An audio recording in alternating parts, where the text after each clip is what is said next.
Buenas noches, mis amados, bendiciones, bienvenidos a Conceptos Adecuados de Edificación. Le habla su hermano Luis Fernando Graciano desde la República Dominicana. Enhorabuena, señores, que estamos aquí todos reunidos nuevamente, otro lunes más, reunidos para estudiar la Torá, para seguir aprendiendo, conociendo a nuestro Creador y profundizando en su Torá, en su palabra. Qué bendición más grande tenemos de poder nosotros tener esa revelación. Así que yo espero que estamos en una serie extraordinaria que le hemos denominado Comentarios Judíos acerca del Mesías. Hoy en la tercera entrega, esta es la parte número 3 de esta serie, donde vamos a estudiar uno de los conceptos y temas más controversiales dentro del judaísmo, las raíces hebreas y el cristianismo. Y es que la Biblia dice, no solamente la Biblia, también los documentos hebraicos, dígase el Talmud, dígase la Gemara, dígase los Midrash, dígase el Zohar, desde el punto de vista mítico, o sea, de todas las facetas, todas las áreas, todas las formas de entender la escritura, todos los niveles de entendimiento nos enseñan estos rabinos conceptos o el concepto de que el Mesías sufre por nuestros pecados. Hoy la erudición rabínica ha excluido este concepto. Ha dicho que no, que Yeshua, que es Mashiach, no sufrió por nuestros pecados, que lo que él hizo ahí no valió. Pero vamos a ver qué realmente dicen los rabinos. Vamos a ver si esas suposiciones o presuposiciones de la erudición moderna dentro del judaísmo ortodoxo tiene la razón, contrastado con la literatura rabínica a través de la historia que han declarado los rabinos acerca de este tema. Estaremos viendo también, aparte de este tema que es el tema central que vamos a abordar también algunos subtemas dentro de este tema. Y el número uno es el que por su justicia y el sufrimiento del Mesías, él elimina nuestro pecado y nos hace justos. Escúchelo bien, ¿eh? Por la justicia del Mesías y su sufrimiento, él elimina nuestro pecado y nos hace justos. Vamos a ver qué dicen los rabinos. Vamos a ver también otro subtema, que es la expiación del Mesías, que cubre a toda la humanidad de todas las épocas. No solamente de una época, no, de todas.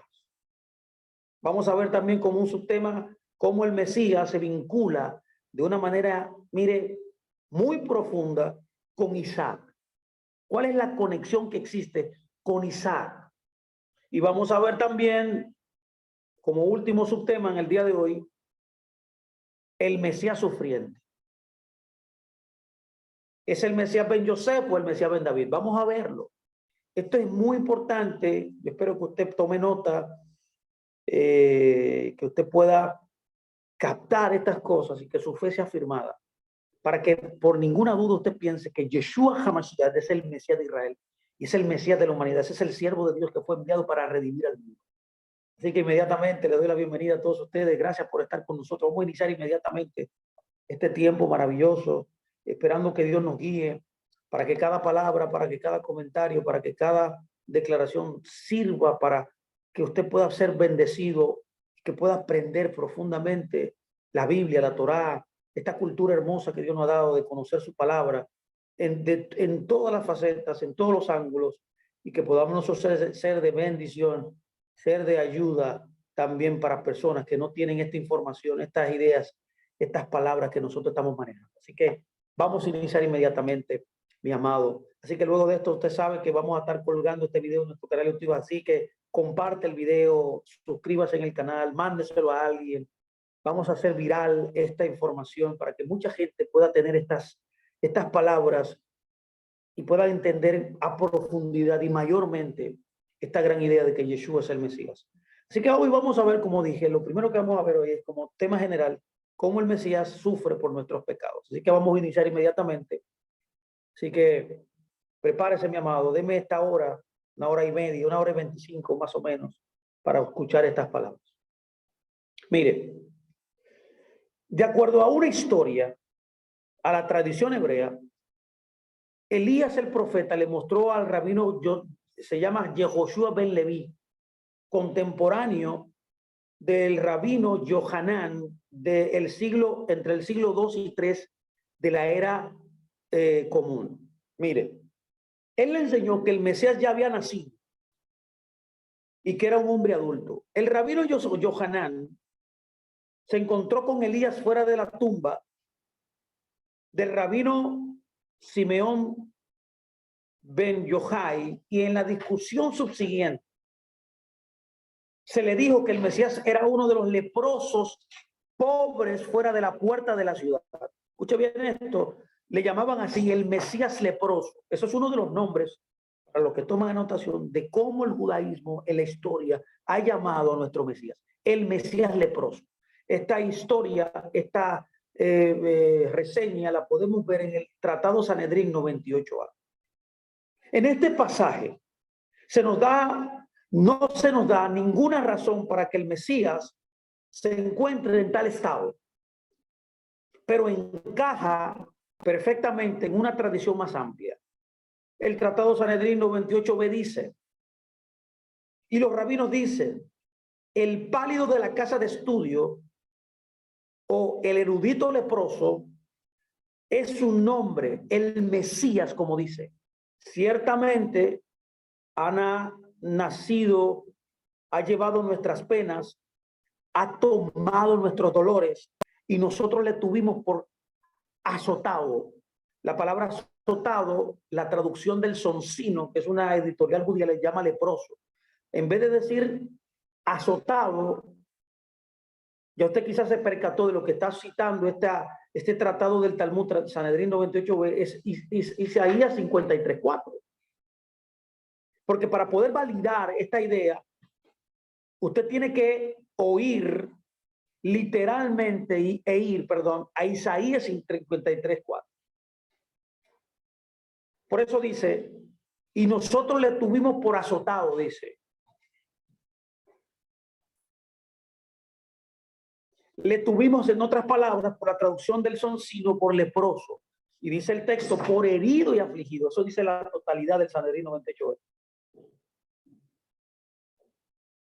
Qué interesante cuando nosotros vemos que este tratado Sanedrín, un tratado del Talmud, está usando el Salmo 53:4 para declarar que el Mesías, o que el Isaías 53 se refería al Mesías.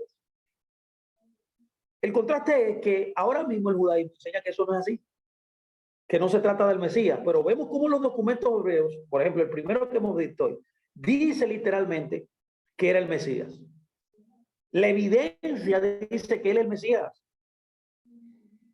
Es por eso que a partir de la palabra leproso, o como traduce la traducción hebraica, azotado, los traductores judíos trajeron el nombre del Mesías como el erudito leproso, como usted lo leyó, el erudito leproso. Esto se debe a la asociación con la lepra. Este concepto de la lepra está en el Levítico 13. Y el uso de la palabra azotado, o sea, leproso, lepra, se asocia de las palabras que llevó el acuerdo rabínico en Isaías 53, que describe al Mesías como el leproso. Ahora bien, en otra obra, una obra rabínica llamada el Sefer Zerubabel. El Sefer Zerubabel se traduce como el rollo de Zorobabel, más o menos escrito en el siglo, entre el siglo 7 y el siglo 8 en la era común, pone otras frases de Isaías 53 en un encuentro entre Zorobabel, que es el mismo que construyó el templo, el que no construyó, el que reconstruyó el templo, y el Mesías leproso. O sea, que hay un encuentro en este rollo de Zorobabel entre el Mesías leproso, sabemos que es Yeshua, y Zorobabel.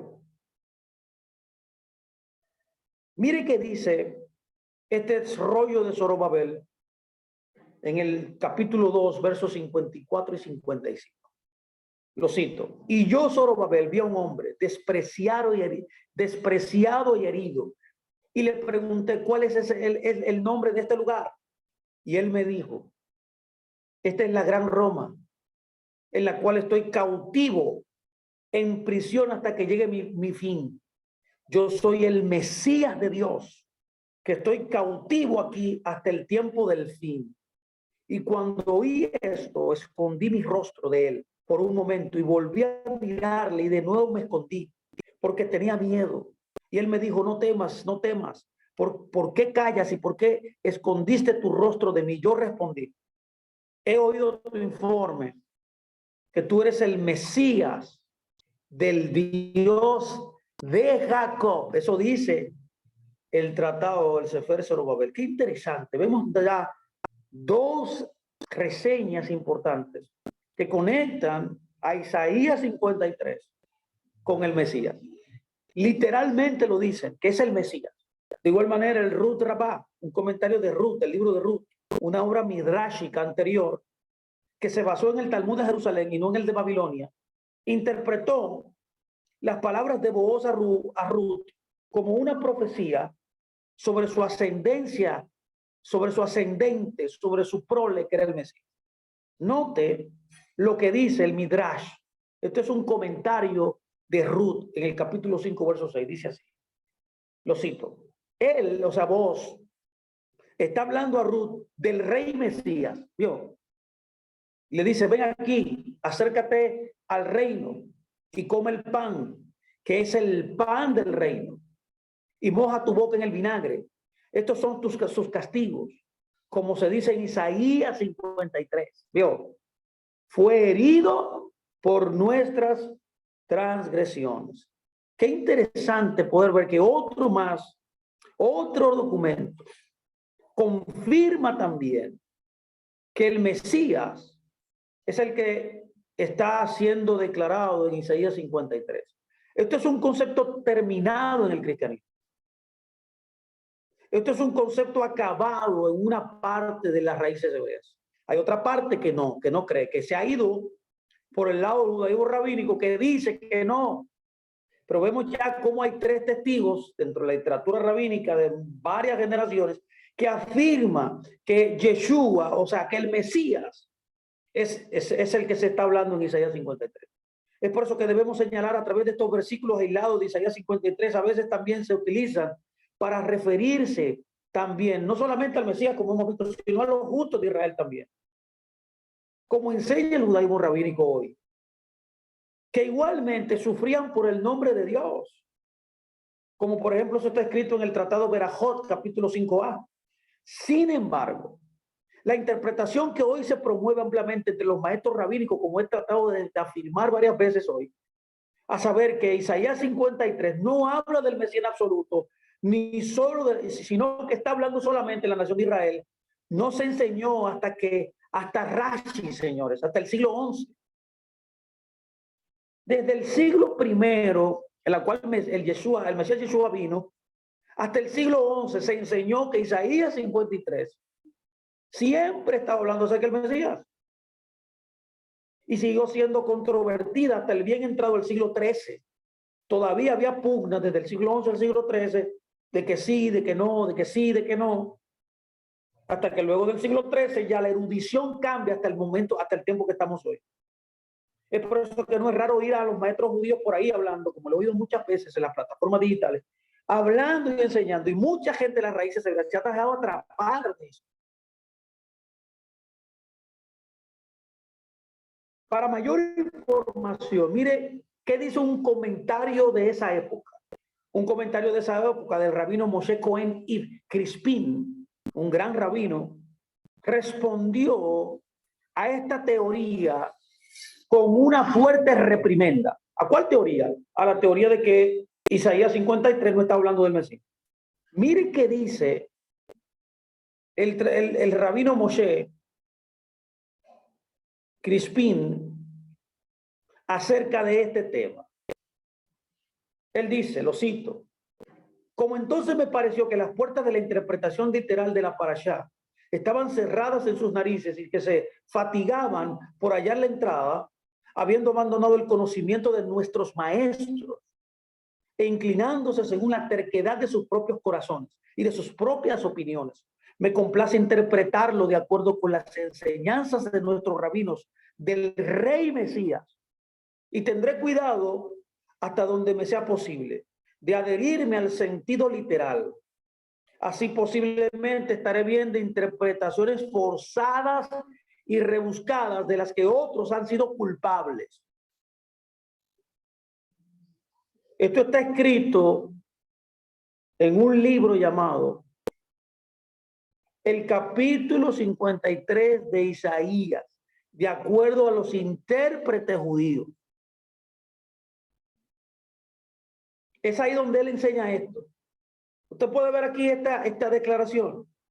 Al parecer, de igual manera que el rabino Crispin, el rabino Moshe Alshey, un magui de Sefak del siglo XVI y alumno de un erudito llamado el rabino Caro, que fue el autor del Shulchan Aruch, que es el libro más emblemático, más que tiene mayor autoridad dentro de la halajá judía, o sea, dentro de la ley judía. Este rabino ignoró por completo la interpretación de la nación de Israel. O sea, él ignoró totalmente que Isaías 53 se refería a Israel.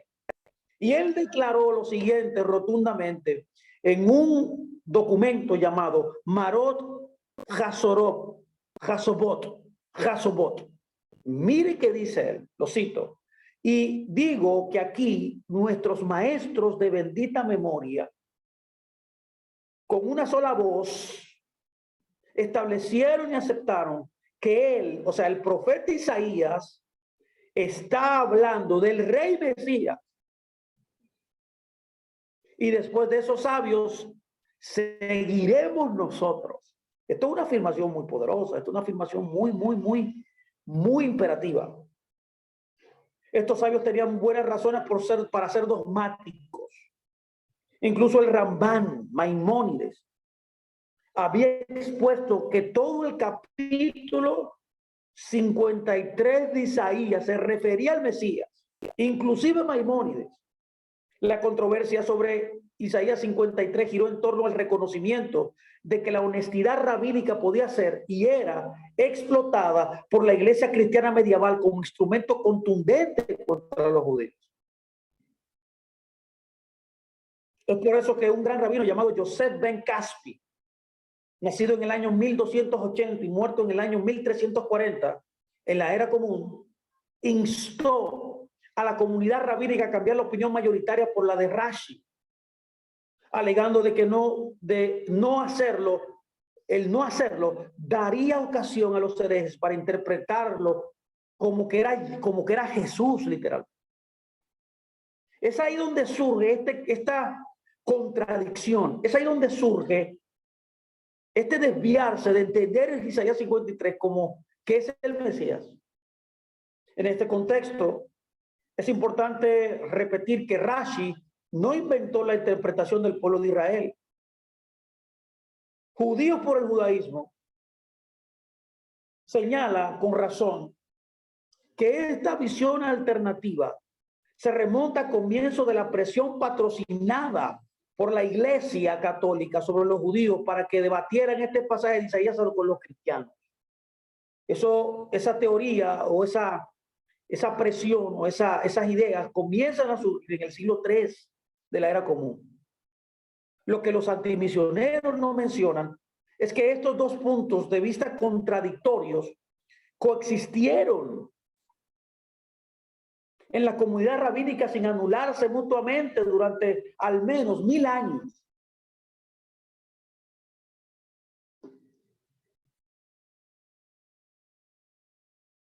Y eso es bueno que usted entienda, para que me entienda, usted que no está muy familiarizado con la aceptación rabínica de opiniones contradictorias. Los rabinos aceptan las opiniones contradictorias.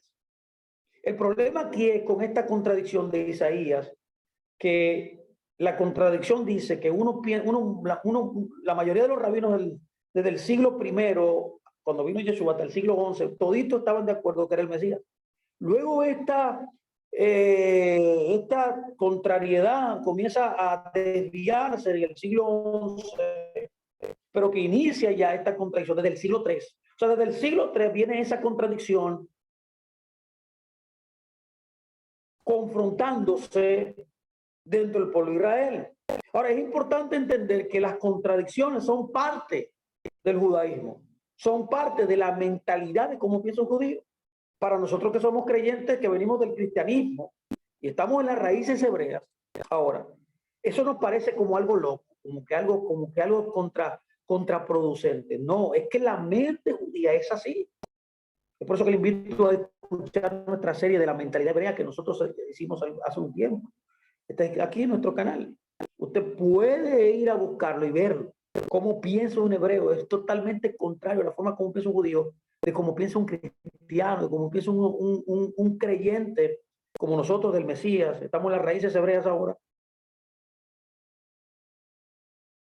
Pero que nos formamos en el occidente y ver que nosotros pensamos totalmente diferente a cómo piensa la Biblia, cómo piensa el judaísmo, cómo piensa la cultura oriental. Ahora bien, dada la obligación rabínica universal de defender la opinión mayoritaria a cualquier precio, podemos suponer que Rashi nunca esperó que los rabinos posteriores sustituyeran el claro acuerdo de muchas generaciones anteriores por sus interpretaciones, por su interpretación secundaria. Y desde luego no es una en la que ha desaparecido el dominio eclesiástico militante. Sin embargo, esa opinión mayoritaria se opone hoy con más fuerza que en la Edad Media, hasta el punto de que la mayoría de los judíos de la Torá creen ahora que la interpretación mesiánica de Isaías 53 es una invención cristiana. Bueno, ya por estas declaraciones hemos visto claro que la erudición, hay dichos rabínicos en la literatura rabínica que enseña que el Mesías es el que se está hablando ahí en Isaías 50. Ahora bien, vamos a ver ahora un subtema dentro de esta charla de hoy. Algunas declaraciones que nos hablan acerca de que por la justicia del Mesías, el sufrimiento del Mesías elimina nuestro pecado y no hace justo. Esto también lo enseñaron los rabinos. Ya tenemos claro que Isaías 53 habla no solamente de Israel, sino también del Mesías.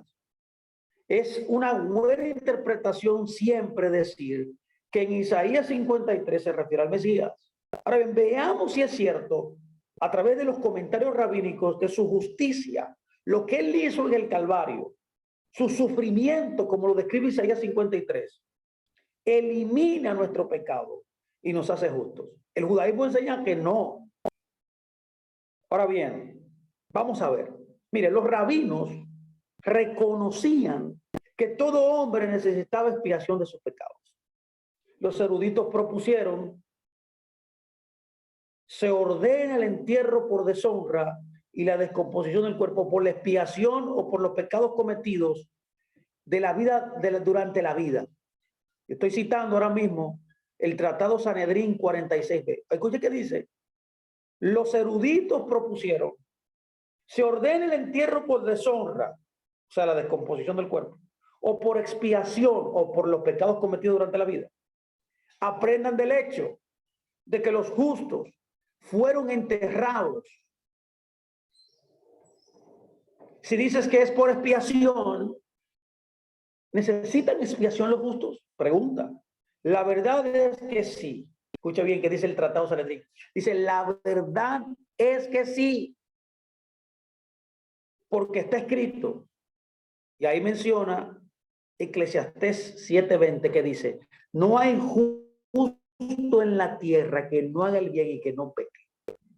De igual manera, en el Tratado Sanedrín 101a dice, lo cito, el rabino Eliezer le dijo a Akibá, ¿he descuidado algo de la Torá?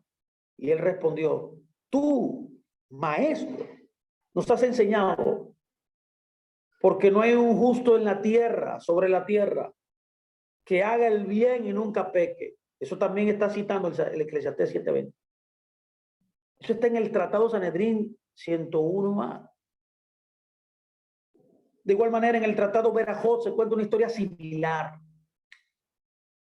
en la que los discípulos del rabino Yohanan ben Zakkai se reunieron en torno a un lecho, a su lecho de muerte, y lo encuentran llorando. Y le preguntan: Rabí, tú eres la luz de Israel, el pilar a nuestra derecha, en el que nos apoyamos, el fuerte martillo que aplasta toda herejía. ¿Por qué has llorado? Y en respuesta, el sadí confiesa que tiene miedo de morir, porque no está seguro de si acabará en el cielo o en el infierno. Esto es Yohanan ben Zakkai, es uno de los más grandes rabinos que ha existido en la historia. Otra lección del mismo tratado registra a los rabinos confesando uno tras otro que cualquier sufrimiento de ellos o el pueblo de Israel, que el pueblo de Israel padeciera, era el resultado de algún pecado. Solo un rabino hace la afirmación de que sus 10 dedos guardaban los 10 mandamientos. Pero según la enseñanza, esta jactancia demostraba que era un transgresor en materia de humildad. El mismo reconocimiento está firmemente arraigado en el judaísmo de la Torá a través de las oraciones de Yom Kippur, en la que se recita repetidamente lo siguiente. Escuche. Estas son las oraciones que se hacen en el Shacharit, que es la oración de la mañana. Se dice así: Dios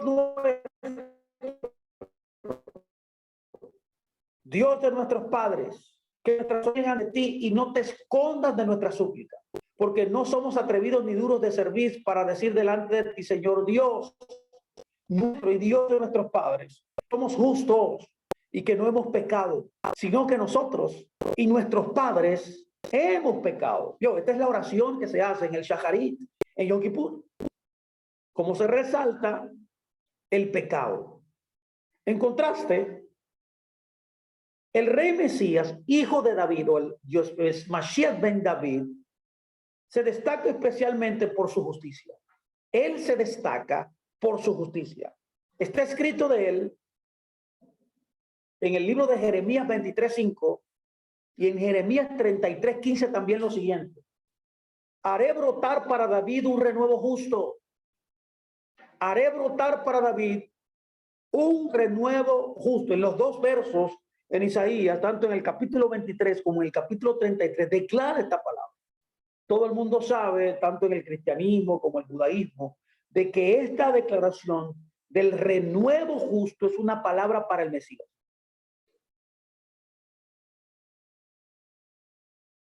Y a ambas declaraciones, tanto en Jeremías 23:5 y en Jeremías 33:15, le sigue lo siguiente: en sus días, dice, Judá será salvado. ¡Qué tremendo! Eso está en el versículo 23:6 y el versículo Jeremías 23:6 y Jeremías 33:16. El nombre de Dios del que hablamos antes, bueno, en la charla pasada hablamos que uno de los nombres de Dios es nuestra justicia, que es un nombre literalmente al Mesías. También es un nombre que se le da al Mesías. También este mismo nombre aparece en estos dos pasajes, pero cada uno lo aplica a personas diferentes. El primero, que es Jeremías 23:5 y 6, es el Mesías quien es llamado por este nombre, significando que él será, por así decirlo, la encarnación de la justicia de Dios. Y el segundo pasaje, el mismo nombre es dado a Jerusalén y a los que son salvos del Señor. Es esto lo que cita el tratado del Talmud llamado Baba Matra en el capítulo 75b para demostrar que estos tres llevaron el nombre especial de Dios. ¿Cuáles tres llevaron el nombre especial de Dios según el tratado Baba Matra? Número 1, los redimidos. Número 2, Jerusalén. Y número 3, nada más y nada menos que el Mesías mismo. Al enlazar ambos versículos, vemos que también tienen la justicia de Dios. El Mesías primero por derecho natural, luego los justos y Jerusalén a través de su salvación. Finalmente, toda Judá se salva A través de estos tres, el autor de Eclesiastés Rabá, que es un comentario rabínico también, relaciona al Mesías con los cantos del justo. Aquí hay unos cantos al justo y se relaciona con el Mesías. Mire qué dice el tratado Eclesiastés Rabá en el capítulo 1, verso 7. Lo cito: al lugar donde se reúnen los muertos para el mundo venidero, dice, allí volverán y entonarán un cántico en los días del Mesías. ¿Sabe? La era mesiánica. ¿Cuál es la razón de esta afirmación? Desde el extremo de la tierra hemos oído cánticos. Ahí está citando este tratado, Isaías 24:16, y dice, también citando Isaías 26:19, y sus muertos vivirán. Y mi cuerpo muerto, escuche bien que dice, lo resucitará. Todas estas declaraciones te hacen una conexión perfecta con lo que Jesús enseñó. Él una vez enseñó, yo soy la resurrección. El que ha muerto en mí vivirá. Este último pasaje, este último versículo en especial, Isaías 26:19, que hemos traducido literalmente según el texto masorético, que dice, mi cuerpo muerto, que está en singular, y aunque la palabra también podría leerse mis cuerpos muertos, como lo traduce también la versión judía, que rompe la tradición al rechazar el apunte del texto masorético por una opción más lógica. El enigma deliberado creado por los masoretas y la vinculación de este versículo aquí con los días del Mesías insinúa una opinión rabínica de la muerte del Mesías resucitaría de algún modo a los muertos. El otro versículo al que se refiere Isaías 24:16 continúa diciéndonos cuáles eran los cánticos que hemos oído. El cántico era gloria al justo. La pregunta es, ¿por qué debe destacarse la justicia de una persona por encima de todas las demás? La pregunta es, ¿quién es digno de ser llamado de esta manera sino Dios mismo? Y en efecto, el nombre de Dios es enaltecido por estos cantores. Usted lo puede ver en el verso 15, que vienen de occidente y de oriente. Pero si es Dios quien es el justo, pregunto, o la pregunta sería, ¿por qué los muertos resucitados cantan sobre él solo en los días del Mesías? Es una buena pregunta. Y si es un día para la resurrección y los cánticos de alabanza, preguntamos, ¿por qué es tan sombría la reacción de Isaías? Y es porque el resto del versículo dice, pongan atención que dice el verso 16, y dije, mi ruina o mi secreto es mío, me consume. Ay de mí, traidores han traicionado y con traición los traidores han traicionado, dice. El hebreo es extremadamente ambiguo, ya que incluye un sustantivo oscuro. Cuando habla aquí de traidores, que también lo han traducido como vestiduras. Y en general se puede traducir en tres maneras diferentes. Una palabra podría leerse como, que es la palabra hebrea begadín, que son vestiduras, y otra como gobdín, que son traidores. Esto sugiere que los traidores podían cubrir su traición con sus vestiduras. Y fue lo que pasó quizás ¿te acuerdas? Con Adán cuando hizo eso. Ya fuera su apariencia o sus actos externos. Es aquí donde hay un paralelismo con Isaías 59:6.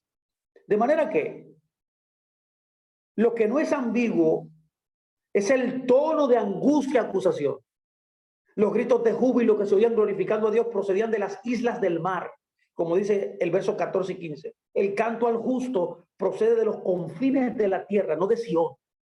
Así que el yo y el nosotros son presumiblemente Isaí y su pueblo.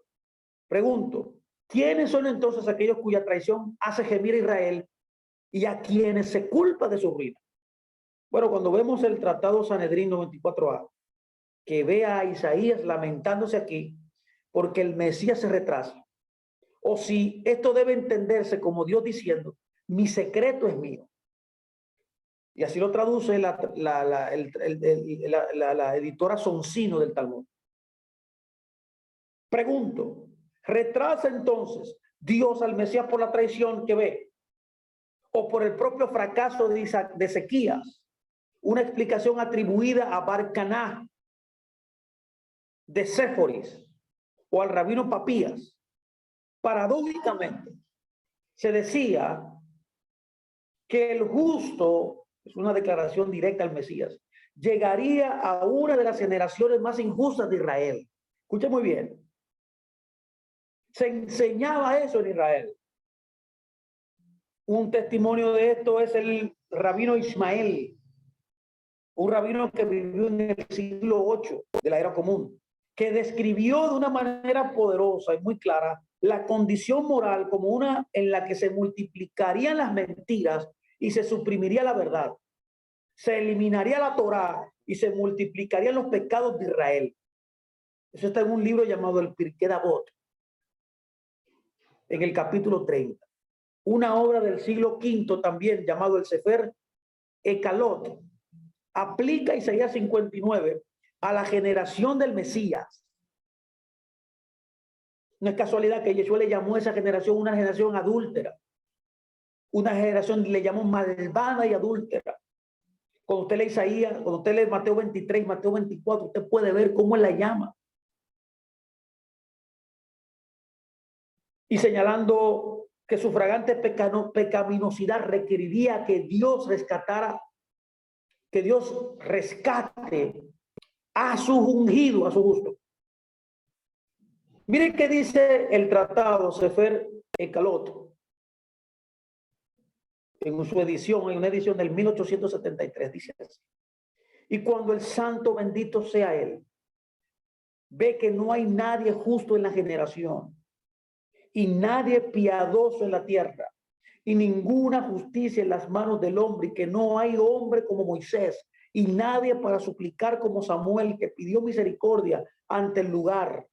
Ese lugar se llama el Jamacón, que es el templo, para que él devuelva la salvación ante él, y también uno de los nombres de Dios, y haga la salvación a través de ella para Israel. Instantáneamente, el santo bendito sea él, recuerda su propia justicia, misericordia y compasión, y guarda su gran brazo para sí, una de las maneras como se le llama al Mesías en la Biblia. Y este es el brazo que sostendrá para él toda justicia, como está escrito en Isaías 59:16. Y vio que no había hombre. Esto dice el tratado Sefer Ekalot. El comentario de que Dios guardará su brazo para sí, como dice este documento extraordinario, se deriva del resto del versículo que pone fin al Midrash, que dice Isaías 59:16, dice: y se asombró de que no hubiera intercesor, y así su brazo se salvó por él y su justicia lo sostuvo. Sirve de referencia la cruzada rabínica a otro pasaje que se refiere explícitamente al Mesías. ¿Dónde está esto? Esto está en Zacarías. Isaías 59 dice: es cruzado, como refiriéndose también a lo que dice Zacarías 9:9. Mire qué dice Zacarías 9:9, amado: alégrate mucho, hija de Sión, da voces de júbilo, hija de Jerusalén. He aquí que viene a ti tu rey justo y salvo. ¿Ve? ¿Ve cómo el Mesías en la literatura rabínica es llamado justo, y que sus pecados y que su muerte que su justicia sirve para la expiación de nosotros? Es por eso que los traductores, tanto cristianos como judíos, suelen suavizar esta expresión cuando lo traducen como el dotado de salvación. Otra versión dice: él está teniendo la salvación. Otra versión dice: él es victorioso. Pero muchos comentaristas rabínicos se mantienen fieles al hebreo, que retrata literalmente al rey Mesías siendo salvado. Ahora la pregunta es: ¿cómo puede ser que el Mesías sea salvado? ¿Salvado de qué? Bueno, deberíamos preguntarnos ¿Por qué el anhelado rey necesitaría ser salvo? Y en este caso, ser salvo por Dios. Si es el modelo perfecto de la rectitud de Dios. El Midrash anterior deriva una respuesta del versículo clave y su contexto de Isaías 59. Es una generación singularmente injusta la que saluda su llegada. Una situación que garantiza la hostilidad y la necesidad del justo de ser salvo de las muchas personas que se suponía que debían darle la bienvenida. Como él dijo cuando llegó ese día a Jerusalén, el 10 de Nisan. Cuando Yeshua llegó el 10 de Nisan, ¿se acuerda que él dijo? Wow, qué esfuerzo hice. Estoy parafraseando lo que dice para que no me tome de inmoral aquí, de incauto aquí. Él lo que quiso decir fue, tanto que traté de juntar a ustedes. Yo traté de traerlos a mí y no pude. Como una gallina pone sus polluelos debajo de sus alas. Y es por eso que ahí dice que él estaba sufriendo y se quejó, porque él sabía del sufrimiento que esa generación, que era una generación muy malvada, hostil. Y como dice el libro de Mateo 24, perdieron la visitación del Señor. Y se convirtieron, en ser días de una visitación del Señor, se convirtieron en días de angustia. Ahora bien, más asombroso es la disposición rabínica a concluir que Dios también se está salvando aquí, de algún modo y a sí mismo. Eso lo vimos nosotros en el Tratado de Éxodo Rabá. La generación pecadora del Mesías es retratada más gráficamente en la Mishnah y en el Talmud, especialmente en una baraitá insertada por estudiantes del rabino. Nótese el énfasis en la culpabilidad de los dirigentes judíos. Esto es lo que dice esta baraitá, está en el tratado Sotá. Dice lo siguiente: en los pasos del Mesías, y eso es cuando el Mesías, esa expresión, voy a hacer un paréntesis aquí para traerle una enseñanza. Cada vez que usted ve esta expresión, los pasos del Mesías, se refiere cuando el Mesías esté por venir. Eso se usa mucho en el judaísmo con referente al Mesías. Es por eso que usa este tratado Sotá. Dice, en los pasos del Mesías, la insolencia se multiplicará y los precios se dispararán. O el honor, hay otra traducción que dice, el honor se desaparecerá. El gobierno se transformará en herejía y no habrá amonestación del pecado ni reprensión. La casa del consejo, o sea, los eruditos, será para la prostitución. La sabiduría de los escribas decaerá y los que temen el pecado serán despreciados. La verdad estará ausente. Los jóvenes harán que los rostros de los ancianos se vuelvan blancos. Los ancianos se pararán en respeto ante los jóvenes. Oye bien, al revés, ¿eh? Un hijo deshonrará a su padre. Una hija se levantará contra su madre. Una nuera contra su suegra. Los enemigos del hombre son los de su casa. Citando ahí a Miqueas 7:5. Eso dice el Tratado Sotá. En esta baraitá, Yeshua citó este mismo versículo. ¿Usted cree que es casualidad? No. Con referencia a su generación. En Mateo 10, 34, 36, Yeshua dijo, no piensen que he venido a traer paz a la tierra. No he venido a traer paz y no espada, porque he venido, como está escrito, a poner al hombre contra su padre, a la hija contra su madre, y a la nuera contra su suegra, y a los enemigos del hombre serán los miembros de su casa. ¿Coincidencia? No. Era el Mesías que estaba hablando. Suponiendo que la enseñanza rabínica anterior que vimos, citando a Miqueas 7, ya circulaba.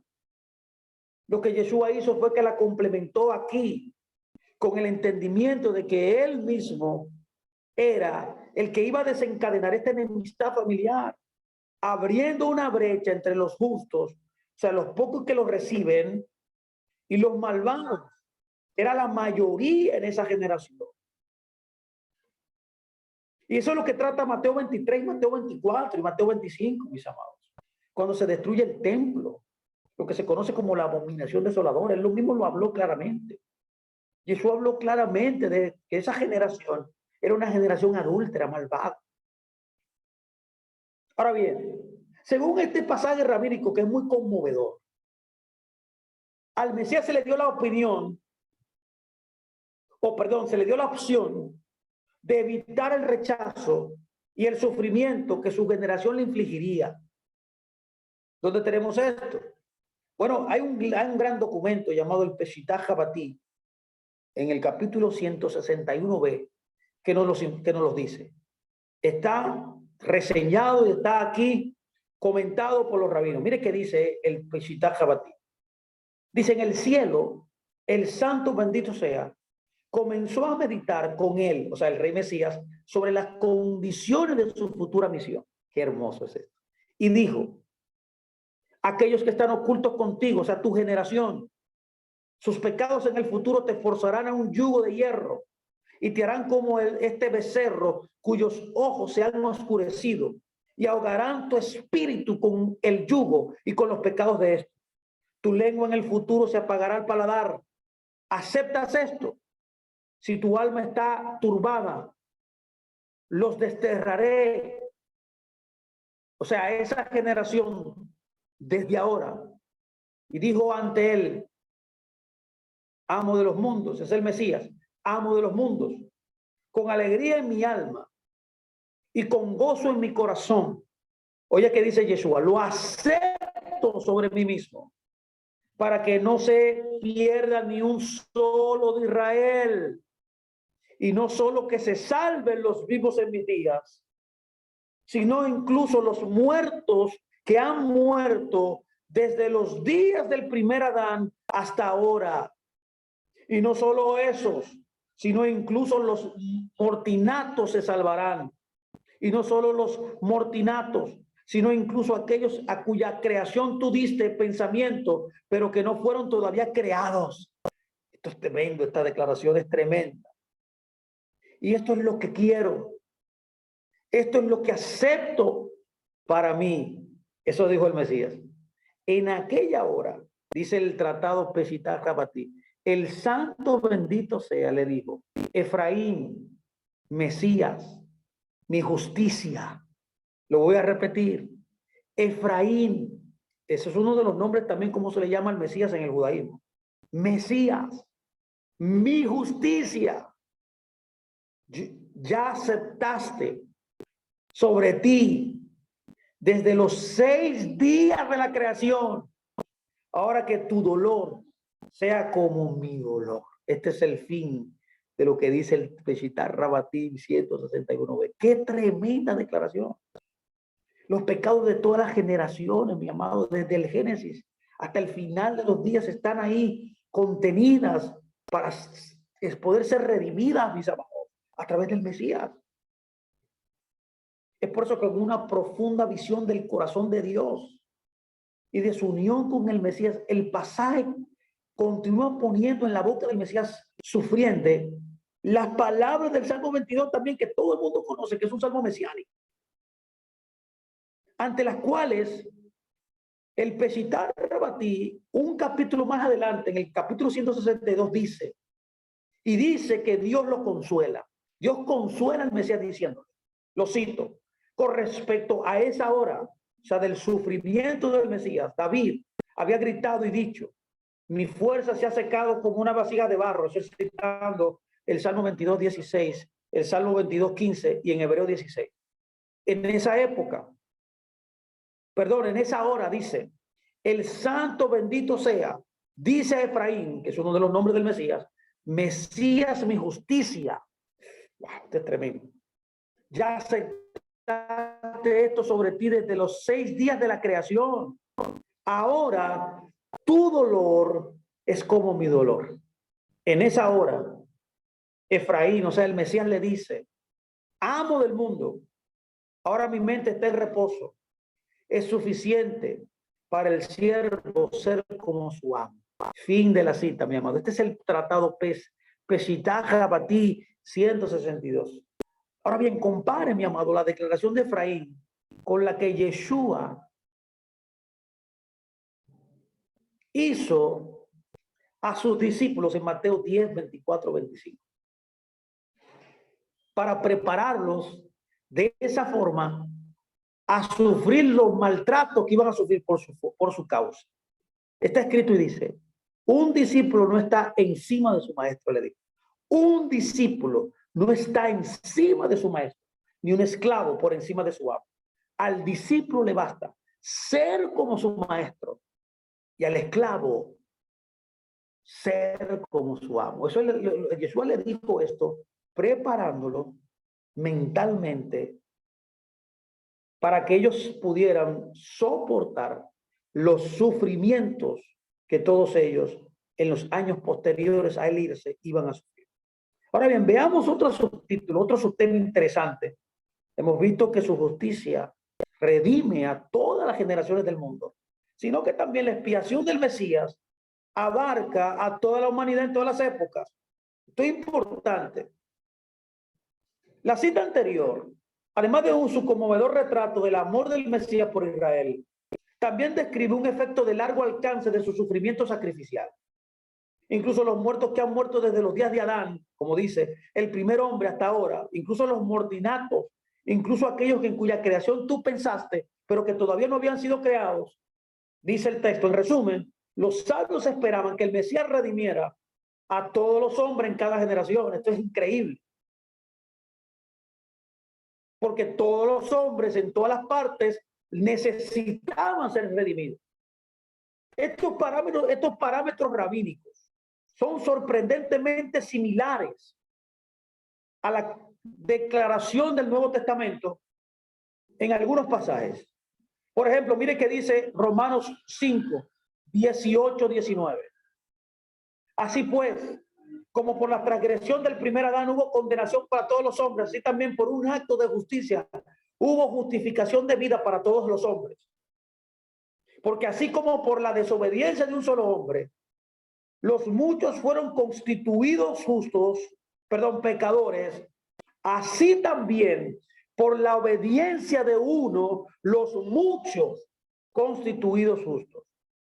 De igual manera, no es coincidencia que Hebreos 10, 10, 14 dice, por esta voluntad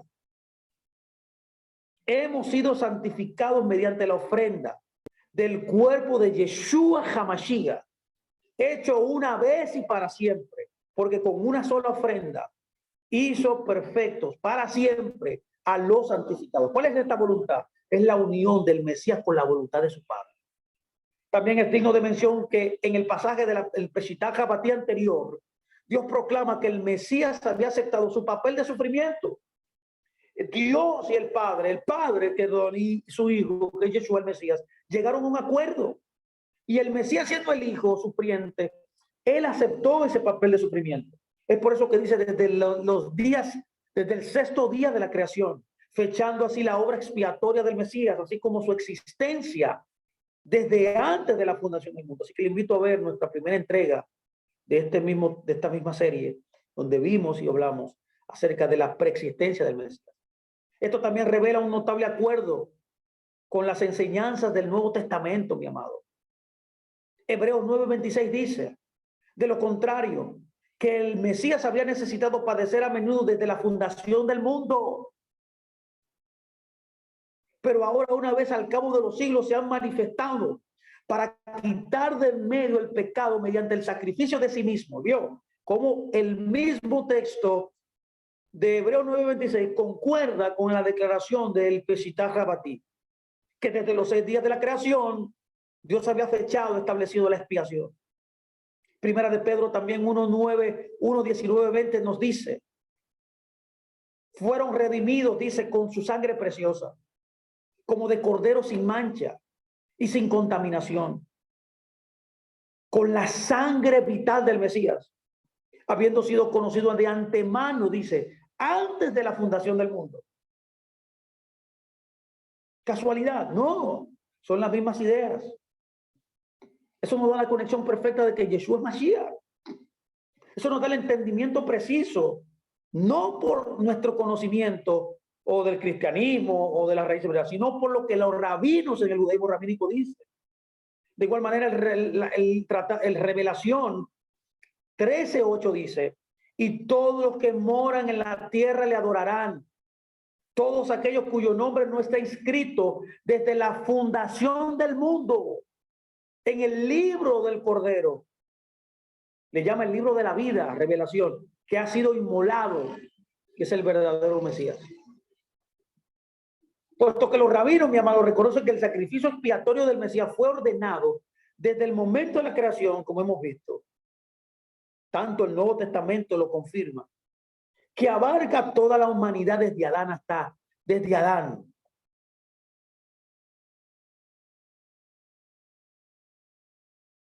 No sería difícil entonces para ellos aceptar, como se enseña en Hebreos 10:1-4, que no son los sacrificios que se ofrecen en la tierra los que quitan el pecado después de todo, sino que lo que quita el pecado, lo que exime del pecado, lo que borra el pecado, es la ofrenda sacrificial del Mesías, que fue y es ofrecido en el cielo. El propio nombre de la ofrenda principal en el servicio sacerdotal lo insinúa. La propia ofrenda principal lo dice.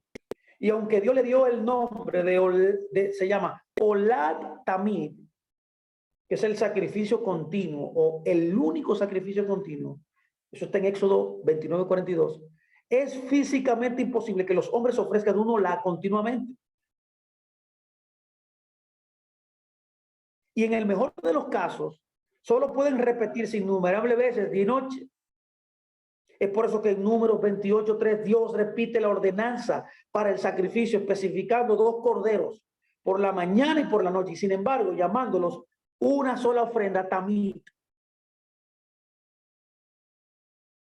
Como señala la propia Torá. La propia Torá lo dice. Todo el servicio del tabernáculo y todos sus detalles eran una réplica de algo que ya existía con Dios. El libro de Éxodo 25:9 dice, conforme a todo lo que yo te muestre, el modelo de la morada y el modelo de todos los utensilios, así lo harás. El escritor del Zohar, aunque no describe un servicio del templo celestial desde la fundación del mundo, sí describe al Mesías en el cielo, asumiendo la función de los sacrificios expiatorios una vez que la destrucción del templo hizo que cesaran en la tierra. Mire qué dice el Zohar en el capítulo 2, verso 212a. Mire qué dice, lo cito. El Mesías levanta la voz y llora por los pecadores que hay entre ellos, o sea, que hay entre Israel. Y esto es lo que está escrito. Ahí de nuevo cita el Zohar, Isaías 53. Fue herido por nuestra transgresión y fue aplastado a causa de nuestras iniquidades. En el jardín del Edén hay una sala que se llama la sala de los hijos de la enfermedad.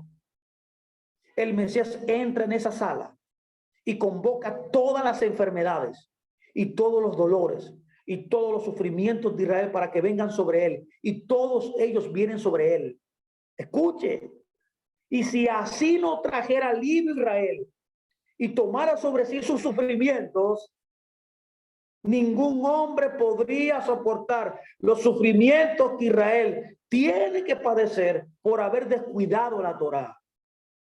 Mientras Israel vivía en la Tierra Santa, los rituales y los sacrificios que realizaban en el templo eliminaban todas esas enfermedades del mundo.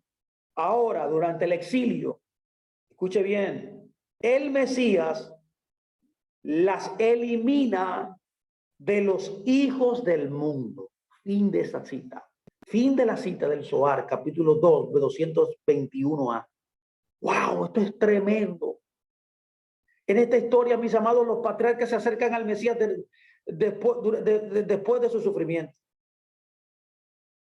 En esta próxima cita que voy a dar, los patriarcas se acercan al Mesías después de su sufrimiento, preguntándole si tal vez pretenden castigar a su generación por su maldad.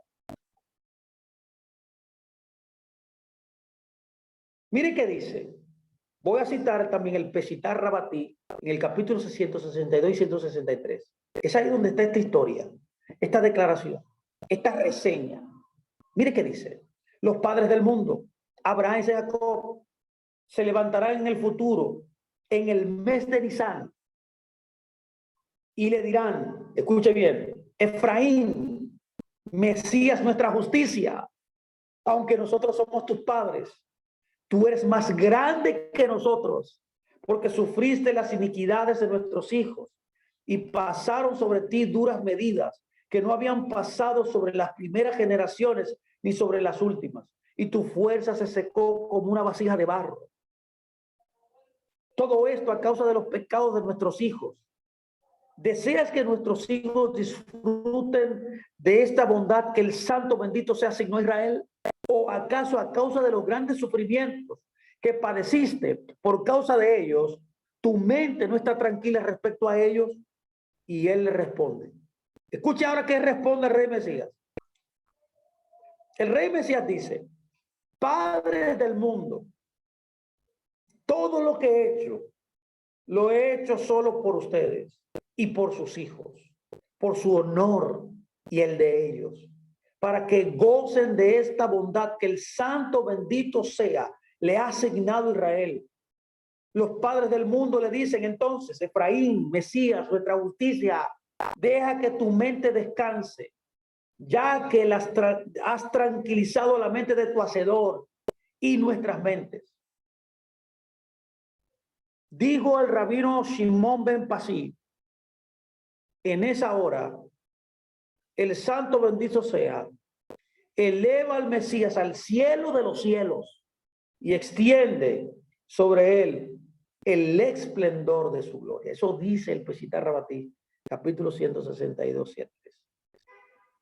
Hay un midrash también llamado el midrash Conen, que describe a Elías, que describe a Moisés, que describe a Aarón, que describe a David, que describe a Salomón y a los profetas, uniéndose a los patriarcas, escuche bien, para consolar al Mesías sufriente. Mire qué dice. Eso está en el tratado o en el comentario llamado Midrash Conen. Elías le habla y le dice en este Midrash, mire qué dice. Elías, lo cito, de bendita memoria, lo toma al Mesías por la cabeza y lo pone en su regazo y lo abraza y le dice, soporta la sentencia de tu maestro que te hace sufrir a causa del pecado de Israel, pues está escrito en Isaías 53:5. Fue herido a causa de nuestras transgresiones, fue aplastado a causa de nuestras iniquidades hasta el momento en la que llega el fin de los días. No solamente, mi amado, el Mesías o su obra en la cruz del Calvario, la obra que él hizo para redimir al mundo, elimina nuestros pecados, eliminan la sentencia del pecado. No. No solamente la expiación del Mesías, como hemos visto, abarca toda la humanidad en todas las épocas. También, como un subtema, veremos ahora que el Mesías tiene una relación muy profunda y muy conectada a la atadura de Isaac, que todavía hasta el día de hoy, escúchenme muy bien, esto es muy importante. Los rabinos del judaísmo ortodoxo enseñan que la atadura de Isaac y lo que sucedió con Isaac y con Moisés, cuando él lo fue a llevar en ofrenda, todavía expía el pecado del pueblo, todavía esa atadura. Es por eso que aquí hay una conexión muy profunda entre el Mesías y la atadura de Isaac. Así que vamos a examinar algunas reseñas, algunos dichos de los rabinos acerca de esto. Esta es otra imagen de la expiación redentora que ocupa un lugar destacado en la fiesta de Rosh Hashanah, y es la atadura de Isaac, que se conoce como la Akeidat Isaac. Akeidat, atadura de Isaac, que se recuerda con el toque del shofar, que simboliza la sustitución del hijo por el carnero en el último momento. La historia completa está en Génesis 22, y se lee el segundo día de Rosh Hashanah como porción de la Torá, y después se hace la siguiente petición. Escuchen muy bien qué petición se hace. Esto es muy importante que usted lo escuche. Se hace la siguiente petición. Eso está en el libro de oraciones. Se llama el Tefilá Musaf para Rosh Hashanah, en una sesión llamada Sihrobot, este es un libro de oración sefardí, y aquí lo estamos traduciendo literalmente. Mire qué dice, lo cito: Dios y Dios de nuestros padres, acuérdate de nosotros como un buen recuerdo ante ti. Visítanos con la visitación de salvación y las misericordias desde el cielo eterno de los cielos. Acuérdate de nosotros, oh Señor nuestro Dios, del amor de los antiguos, de la alianza, de la misericordia, del juramento que hiciste a Abraham, nuestro padre, en el monte Moriah, y que aparezca ante ti la atadura con la que Abraham, nuestro padre, ató a Isaac, su hijo, encima del altar, y venció su compasión para hacer tu voluntad de todo corazón. Que así tu compasión venza tu ira sobre nosotros, y que la atadura de Isaac por su descendencia hoy en compasión sea recordada.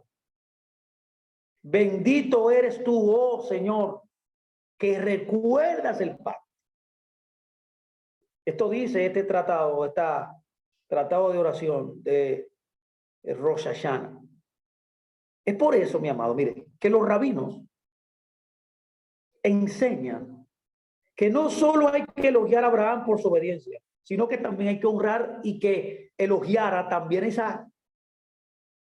Este último ya era un hombre adulto. Los cálculos de la Torá y de la tradición hebrea nos enseñan literalmente que tenía 37 años cuando él murió. Eso lo dice la Torá en Génesis, y también lo dice el Génesis Rabá, y lo dice también el tratado del Pirket del rabino Eleazar. Esto habla de que él podía haberse resistido a los intentos de su padre anciano de atarlo y de ofrecerlo. La aparente ausencia de lucha, de oposición, decía en voz alta para aquellos cuyos oídos han de oír que Isaac se ofreció voluntariamente su vida. Un fragmento de un manuscrito del Mar Muerto en hebreo, que fue designado como el 4Q225 y datado en los primeros años de la era común, es citado por un gran investigador, un gran erudito llamado Gary Kromansky, como la prueba más antigua, o sea, una prueba precristiana, como dice él, de la historia rabínica del autosacrificio voluntario de Isaac. La redacción de la oración anterior que acabamos de oír, la atadura de Isaac por su descendencia hoy en comparación, podría incluso implicar que Isaías sabía que su sacrificio era por el bien de sus descendientes, que se extiende hasta la actualidad, y que se sometió a él por la compasión hacia ellos. Y es de suponer entonces que es la voluntad de Isaac de participar de la queidad. Fue algo voluntario. Lo que los sabios tenían en mente en esta sorprendente comparación con la crucifixión. Es por eso que el Midrash Rabbah, escuche muy bien, esto es interesante también, en la Parashá Vayera nos dice algo importante. Mire esta reseña, mire este dicho rabino. Citando Génesis 22:6 dice: y tomó Abraham la leña del holocausto y la puso sobre su hijo Isaac. Y dice el Midrash Rabbah, comentando la porción Vayera de la Parashá Vayera, escuche muy bien qué dice. Y dice: como quien carga su cruz al hombro. Voy a repetir de nuevo. Dice: como quien carga su cruz al hombro. Y caminaban los dos juntos, uno a la par del otro, y el otro para ser atado, uno para sacrificarlo y el otro para ser uno para sacrificar y el otro para ser sacrificado. Oye, qué tremendo. Dice que cargó su cruz al hombro. ¿Coincidencia? No. También existe la opinión de que Isaac murió realmente. La tradición judía enseña que él murió en ese altar, pero que no solamente murió, que también enseña que él resucitó. Eso está redactado en una reseña del tratado Pirkei de Rabbi Eliezer en el capítulo 31, versos 52-59. Póngame mucha atención. Esto es una traducción de Varsovia del año 1852. Miren qué dice, lo cito. Rabí Judá dice, cuando la espada tocó su garganta, o sea, a Isaac, la garganta de Isaac, dice, el alma de Isaac voló y salió de él. Wow, esto es tremendo, esto es tremendo, tremendo. Y cuando él, Dios, hizo a oír su voz de entre los dos querubines, dijo, no pongan tu mano sobre el muchacho, su alma, dice el tratado del Rabí Eliezer, regresó al cuerpo de Isaac. Y él, Abraham, lo liberó y se levantó sobre sus pies. E Isaac supo que la resurrección de los muertos, supo, es de la Torá. Santo Dios. Que todos los muertos serían resucitados en el futuro. En esa misma hora, dice este tratado, comenzó a recitar la oración de la amidad y dijo, bendito eres tú, oh Señor, que revives a los muertos, porque esto es una parte de la amidad. Esto es el fin de esta cita. Esto es tremendo. Pues esta tradición ha traspasado generaciones, donde es la opinión de los rabinos de que Isaac murió realmente y que luego resucitó. Es por eso que esta tradición era conocida. Y no es casualidad que también el autor de Hebreos la cita en Hebreos 11:19. Ve cómo ya tiene sentido el Nuevo Testamento cuando nosotros lo comparamos con las declaraciones de los rabinos. Mire qué dice Hebreos 11:19. Él, Abraham, consideró que Dios es capaz de resucitar, incluso de entre los muertos, de lo cual también lo recibió Isaac de vuelta como un tipo, o sea, como una parábola. ¿Usted entendió? Hebreos dice esto. Abraham entonces demostró que entendía claramente que todo el episodio era profético. Y profético de dos maneras. La primera es su declaración a Isaac. Él le dijo a Isaac en Génesis 22:8. Y dijo Abraham, Dios proveerá por sí mismo el cordero para el holocausto, hijo mío. Luego está el nombre que dio al lugar después de la queidad de esta atadura. Le llama, Dios no proveyó, sino él le llamó, Dios proveerá, que también literalmente significa Dios verá o incluso Dios será visto. Dios será visto, Dios verá. La palabra ahí, Elohim Yireo, Yud-He, Bad-He Yireo, Jehová Yireh, significa literalmente Dios verá. Entonces tenemos aquí una naturaleza profética de esta declaración aquí. De este hombre que se ve forzado por el comentario de Moisés, que lo sigue poniendo en un tiempo futuro. ¿Quién se vio forzado? Bueno, mire qué dice aquí, el libro de Génesis 22:14. Dice, como se dirá hoy, en la montaña, dice, Dios proveerá, dice, pues Dios será visto. O en la montaña Dios será provisto también, puede traducirse. O en la montaña Dios será visto. Los rabinos, mis amados, entendían que la que era el original sacrificio del templo conocido como el Olam Tamid. Esto se muestra en singular honor que se le conceden al leer Génesis 22 en las oraciones de la mañana, cada día ante la sesión que conmemora el sacrificio diario. Eso usted puede verlo en la Parashá HaKorbanot, o es decir, el Korban Hatamid. Además, la propia lectura de la Keidá va precedida de una oración significativa. Mire qué dice esta oración. Esa es la oración que se hace en la mañana, en la Parashá HaKeidá, en la Parashá que se lee Génesis 22. En la oración de la mañana, la Shacharit se lee así: Dios, Dios de nuestros padres, Acuérdate de nosotros con memoria para bien delante de ti. Y visítanos con visitación de salvación y compasión desde el cielo de los cielos eternos.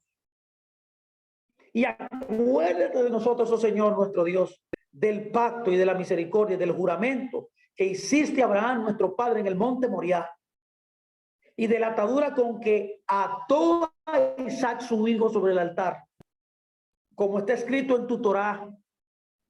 ¿Escuchó? Este es el fin de esta declaración, de esta oración.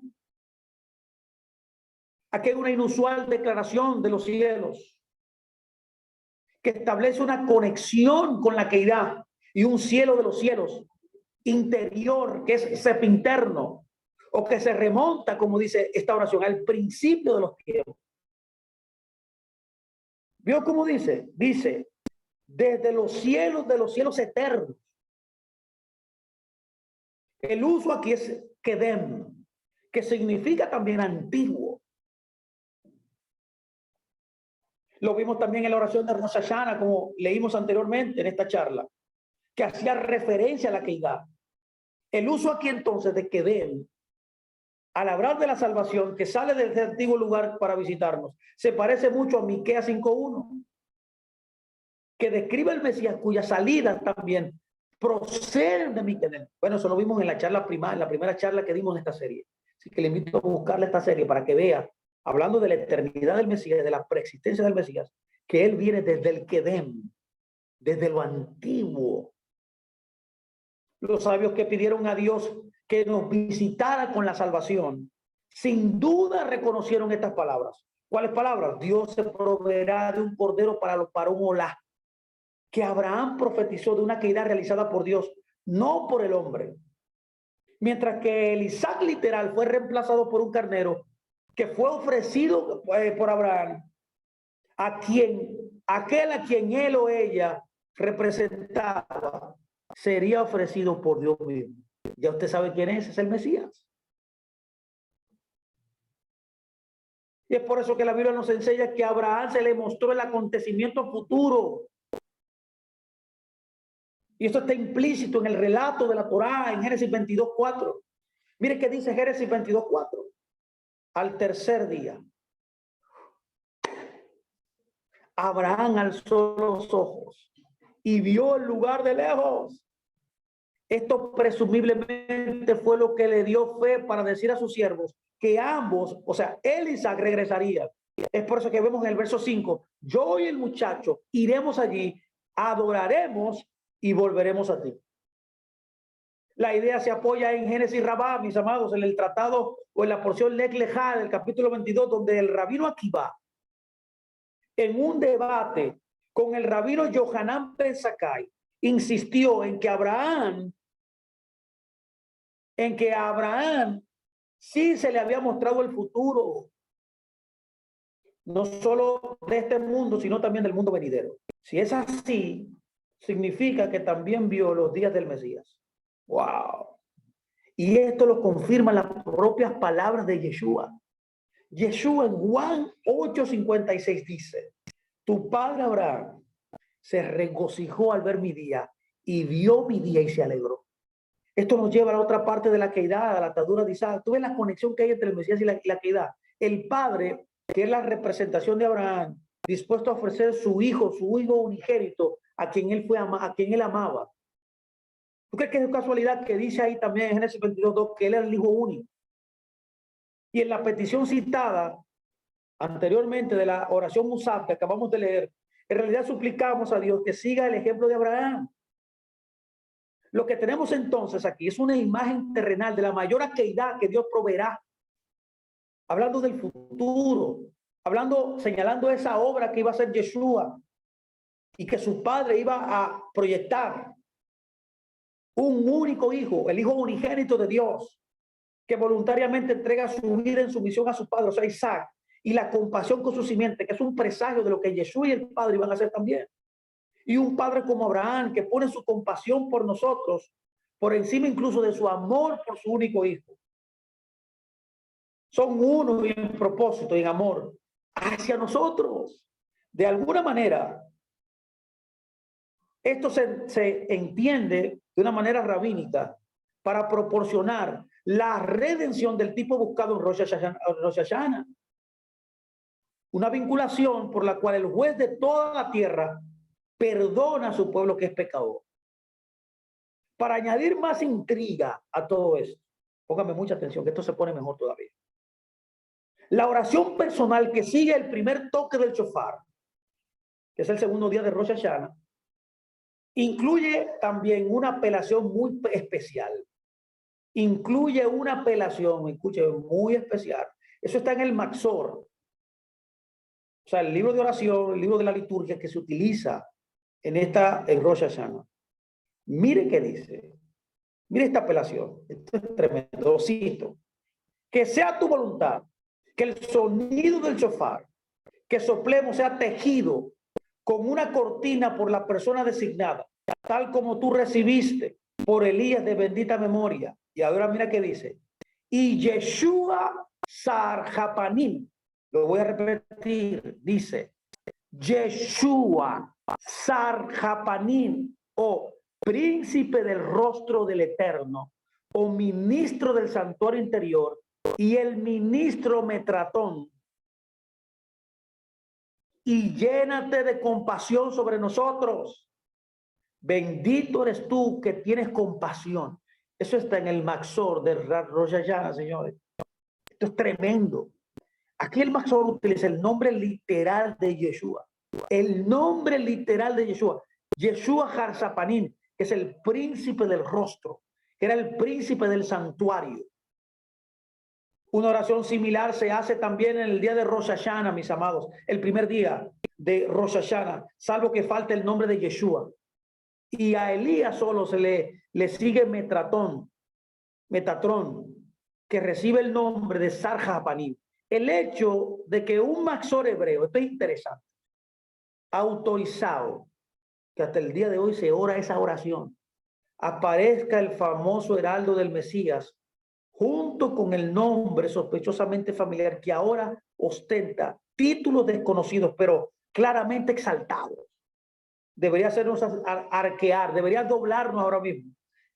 Debería poner las cejas fruncidas ahora mismo y plantearnos muchas preguntas. Y la pregunta podría ser, ¿qué ha hecho este señor, este individuo, para que podamos invocar sus méritos?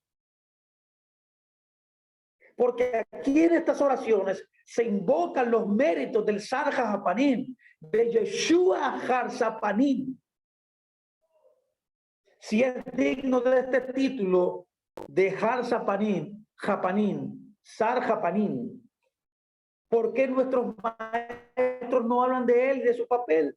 ¿Cómo es posible que alguien a quien se le encomendó un cargo tan imponente quede relegado a una única y oscura referencia una vez al año, que ni siquiera se recite en voz alta, si no, que solo se susurra en privado al Eterno? Esto está medio raro, pero vemos como claramente hay que invocar a Yeshua Jarzapanim para que él perdone pecados. Le pedimos a Dios que acepte nuestra obediencia como lo hizo con la de Yeshua Jarzapanim y el Sar Metatron. ¿Por qué este Yeshua sigue a Eliyahu Hanabi, como es costumbre en las referencias del Mesías?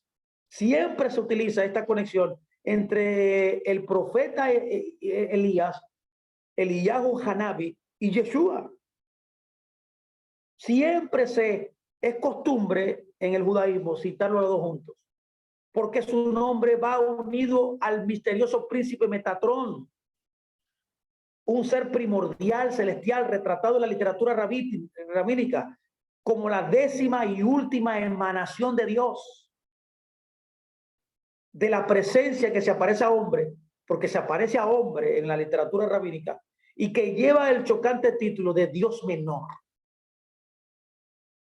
Por último, pero no por ello menos importante, pregunto, ¿por qué aparece este desconocido Yeshua mientras se toca el shofar en memoria de la muerte y la resurrección del hijo de Abraham, realizada para que los pecados de Israel puedan ser perdonados? si él no es el Mesías, como enseña el judaísmo moderno, que me respondan estas preguntas. Ninguna de estas preguntas se responde en la liturgia de Rosh Hashanah,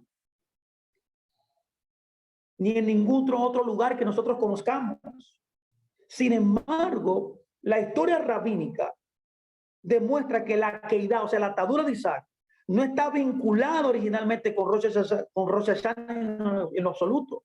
La Mishnah, en el Tratado Meilá 3.5, dice que la lectura de la Torah para el 1 de Tishri estaba relacionado con Yom Teruah, mientras que el libro de los jubileos del segundo templo vincula explícitamente la Keidá, o sea, la atadura de Isaac, con el 14 de Nisan. Esto es importante aquí. O la víspera de la Pascua, como lo dice el tratado, el libro de los jubileos 17.15 y el 18.19, para saber por qué la Keidá se trasladó al otro extremo del año judío. Es una gran pregunta. Aquí hay una importancia muy extrema. Mientras tanto, podemos reconocer que los rabinos que formulan la liturgia mencionada trataron de preservar los vínculos entre el shofar, la Keidá, o sea, Isaac y el Mesías. Ahora, permítame ya terminar con el cuarto punto. Y ya nos vamos de aquí. Cuarto punto. Un subtema dentro del tema que estamos tratando en el día de hoy, mis amados. Y este subtema trata de ver algunos comentarios, algunas reseñas del sufrimiento del Mesías. ¿Es el Mashiach ben Yosef o el Mashiach ben David? Estos dos nombres alternativos del Mesías fueron utilizados finalmente por los rabinos para designar a dos Mesías, con el fin de explicar las dos misiones y destinos aparentemente contradictorios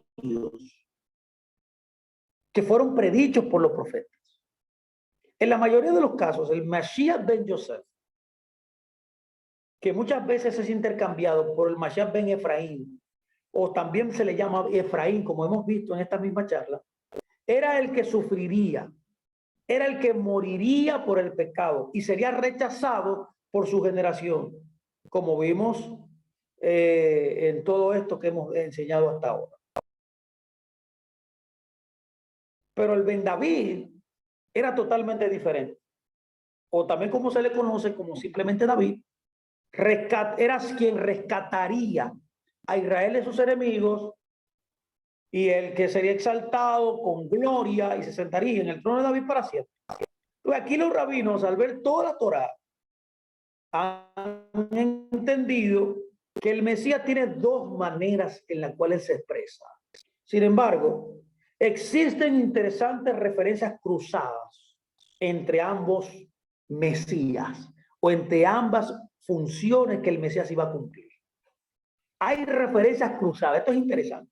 Algunos pasajes como el Midrash Conen, que hemos citado anteriormente, identifican al Mesías sufriente como el Mashiach ben David, que ama Jerusalén. Entonces, no usa que el Mashiach ben Yosef. Debería utilizar el Mashiach ben Yosef, pero ahí él utiliza el Mashiach ben David. Esto es interesante. Lo que nos enseña que hay una referencia cruzada aquí. En otros se habla de Efraín como el único nombre del Mesías de Elohim. Por ejemplo, en el Peshitá Rabbati que citamos aquí. Es por eso que los escritores del Zohar, por ejemplo, el capítulo 1, verso 25b, coinciden que el Mesías ben Yosef también descenderá de David. Esto implica el derecho de un solo hombre a ambos títulos. La literatura rabínica entonces documenta, por tanto, el debate mientras los sabios luchaban por reconciliar el reino glorioso e interminable del Mesías ben David con el sufrimiento, el rechazo y la muerte que se decía que le esperaban también. Las conjeturas entonces sobre estas dos visiones y el calendario de sus apariciones varían, pero las enseñanzas coinciden en que el Mesías ben Efraín, o sea, la misión del Mesías de sufrir y de morir, debía de venir primero. Es por eso que de acuerdo a un gran erudito llamado Rafael Patai, israelita, sociólogo, antropólogo, teólogo, él enseña que la división del rey Mesías en dos personas no tuvo lugar hasta el periodo talmúdico. Es en el periodo talmúdico, según este gran erudito, que viene esta división. Y tenía otro propósito, además, que era de resolver sus dos misiones. También pretendía abordar una enseñanza establecida de esta época, según la cual el Mesías estaba perfectamente prefigurado en Moisés. Y así poder conciliarla con el hecho de que Moisés muriera antes de terminar su misión, de concluir también, de conducir a Israel a la tierra. Entonces hay una conexión muy directa entonces con lo que Jesús iba a hacer, ya que Moisés literalmente murió antes de entrar al pueblo a la tierra. A pesar de que el papel del Mashiach ben Yosef incluía claramente ser asesinado, hubo algunos que afirmaron que no moriría. Por ejemplo, el gran rabino Saadia Gaón, en un libro llamado Emunot Bedeot, lo dice. También el gran rabino llamado el Gra, en un tratado extraordinario llamado el Colator. Nos enseñan esto. Ellos enseñan que el Mashiach ben Yosef no moriría. Y más a menudo, sin embargo, los sabios que enseñaron sobre el Mesías ben Yosef creían que resucitaría de entre los muertos para reivindicar su inmerecido sufrimiento, llamado a la vida bien por Dios mismo o por el Mesías ben David. Un apoyo escritural para la resurrección del Mesías en el Salmo 16:9 está escrito en el Salmo 116:9. Es un apoyo escritural, como se explica en el siguiente Midrash. Hay un Midrash que lo menciona. El Midrash Teilín 16 dice, por favor escuche, lo cito, por eso se alegrará mi corazón. Ahí está citando el Salmo 16:9. Se alegra en las palabras de la Torá y mi gloria se regocija. Y dice en el rey Mesías que saldrá de él David, como está escrito Isaías 4:5, y sobre toda gloria hay un dosel. También mi carne morará segura después de su muerte. El rabino Isaac Melamed dijo que ni la ocupación ni los gusanos tenían poder sobre él, sobre el Mesías, sobre David. Esto dice el tratado, el Midrash Teilín.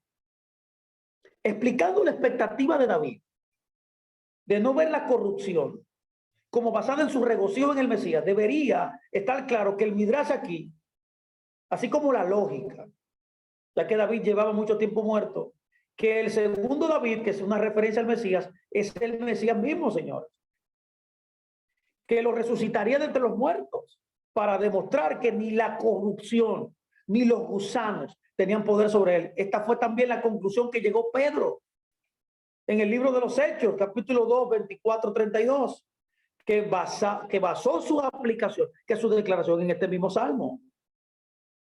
Y que usó también no solamente el Salmo, sino también que usó la lógica.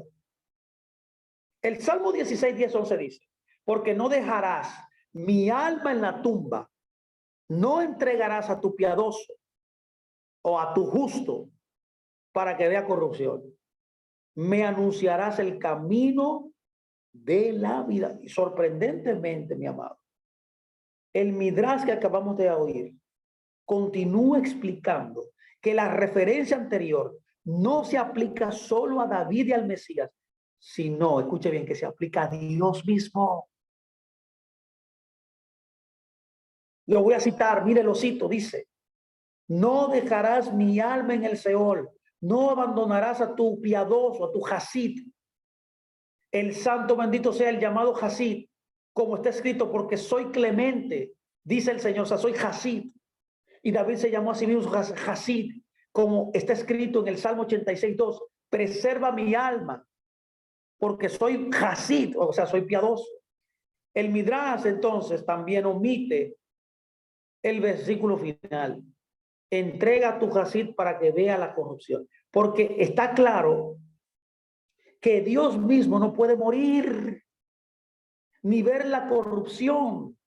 Pero su mensaje es que el Mesías, que desciende tanto de Dios como de David también, que se identifica con ellos tan estrechamente como para ser llamado por sus nombres, vería la corrupción si Dios no lo rescatara. Esta idea de que el Mesías será llamado Dios es incómoda solo para los judíos racionalistas y para también hay muchos que las raíces hebreas que son muy racionalistas. Influidos también esta gente por el Ramán, ya que hemos visto abundantes pruebas de otras escuelas rabínicas que lo tomaron con naturalidad. Lo que enseñaban que sería el Mesías Ben Yosef, quien se levantaría de la tumba y el Mesías Ben David se enfrentaría a los problemas a utilizar este pasaje como apoyo, tanto al Salmo como al comentario rabínico lo vinculan al hijo de David.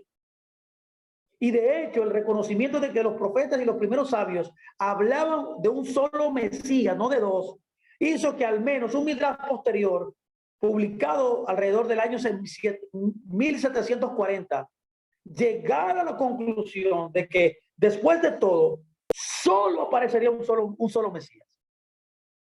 Mire que dice el Nitarot del rabino Shimon ben Yochai. Dice así lo siguiente, en el capítulo 3:80, lo cito. Si Israel no ha adquirido méritos, vendrá el Mesías Ben Efraín. Si ha adquirido méritos, vendrá el Mesías Ben David. Lo voy a repetir. Si Israel no ha adquirido méritos, vendrá el Mesías Ben Efraín. Y si ha adquirido méritos, vendrá el Mesías Ben David. El rabino Shimon bar Yochai, que fue discípulo del rabino Akiva, presenta él mismo, sí, que ofreció el rabino Yehoshua ben Leví para conciliar la venida gloriosa del Mesías en las nubes, como está profetizado en Daniel 7, con su venida humilde sobre un asno. Contrasta Daniel 7 con Zacarías 9:9, cuando él viene como un rey humilde en un asno. Eso está en el Tratado Sanedrín 98A. Sin embargo, el contexto de la afirmación anterior son los últimos días. Y en la historia del Nistarot, que acabamos de leer, ambos Mesías aparecen de todos modos sin conexión con los méritos de Israel. Misteriosamente sus papeles y la respuesta de Israel a ellos se reinvierten. El Mesías Ben Efraín realiza las obras que popularmente se esperaban del Mesías y es amado. El Mesías Ben David solo cuenta con el respaldo de Dios y está a punto de ser apedreado. Eso vamos a verlo en una charla más posterior. La razón por la que el Israel lo rechaza se atribuye a esta confusión entre uno y dos Mesías. Hay una confusión. El Tratado de Nistarot dice, lo voy a citar, en la misma página que de la cita anterior que hicimos, dice, y el Mesías, hijo de José, brotará para ellos, y él los hará subir a Jerusalén, y edificará el templo, y ofrecerá sacrificios, y descenderá fuego del cielo, y consumirá sus ofrendas. Y el Mesías, hijo de Efraín, morirá allí, ¿vio? En Jerusalén en la guerra, e Israel lo llorará. Y después de esto, el santo bendito sea, le revelará al Mesías hijo de David. E Israel querrá apedrearlo y le dirá, mentiras dicho, porque el Mesías ya fue muerto y no hay otro Mesías que se levante, y lo despreciarán como está escrito. ¿Dónde está escrito? En el único lugar que está escrito, Isaías 53:3 dice, fue despreciado y rechazado por los hombres. Este es el mismo tratado que acabo de leer anteriormente, en su continuación, es el Tratado de Nistarot. Qué interesante poder entender estas cosas, mi amado. Es por eso que el misterio de ambos Mesías se profundiza, ya que ambos fracasan en sus misiones. Ambos Mesías. Es Ben Efraín, el Mesías Ben Efraín, quien reúne a los exiliados de Jerusalén y quien construye el templo. Sin embargo, muere sin establecer el reino. Y como cuenta el Midrash, Israel se dispersa en el desierto. Mientras tanto, el nombre del Mashiach ben David implica que el trono de David debería ser suyo, es lo que quiere decir. Sin embargo, también reina, debido al rechazo de Israel. Pero el sufrimiento descrito en Isaías 53 solo se aplica a Ben David, no a Ben Efraín. El Midrash continúa diciendo que el hijo de David es entonces escondido. Es importante. Pero no se aplica no se explica en dónde ni cómo va a ser escondido. El Midrash no solo no explica estas páginas, no explica estas enigmas, sino que pasa a describir otra aparición más del Mesías. Yo voy a citar esto y casi ya estamos concluyendo. Permítame citar esto. El Nistarot también dice, estoy citando también el Nistarot, lo cito. Ni en la angustia causada a ellos, a Israel, vuelven y gritan el de hambre y de sed. E inmediatamente el santo bendito sea, se les revela en su gloria. Como se dice, y toda carne verá la gloria de Dios junta. Y el rey Mesías brotará allí, como está escrito en Daniel 7. Y vino en las nubes del cielo, y le fue dado dominio. Y resoplará contra el malvado Armilus, y lo matará, como está escrito. Y con el soplo de sus labios matará al impío. Este es el Mesías que finalmente mata a los enemigos de Israel, después de lo cual Dios vuelve a reunir a Israel y hace descender la Jerusalén celestial. Así pues, nos quedan más preguntas que respuestas. Pregunto, ¿es este el primer Mesías que brotó pero murió, o el segundo Mesías que fue revelado por Dios mismo que fue rechazado? ¿Cómo es posible que dos Mesías fracasen, se transformen en un rey Mesías? ¿Y qué significa que el Mesías brotará por segunda vez solo cuando y donde Dios se revele?